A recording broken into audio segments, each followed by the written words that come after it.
کریم صلی اللہ علیہ وآلہ وسلم نے فرمایا، جس نے جمعہ کے دن غسل کیا اور غسل کروایا اور مسجد جلدی گیا، امام کا ابتدائی خطبہ پایا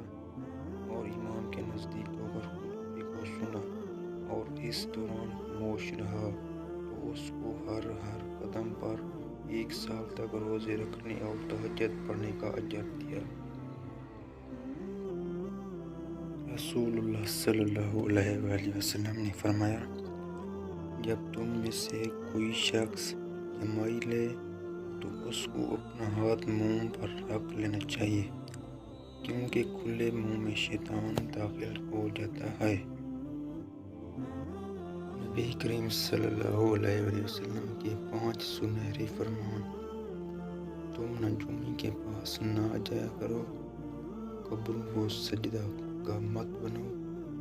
لذتوں و ختم کرنے والی موت کو کثرت سے یاد کرو،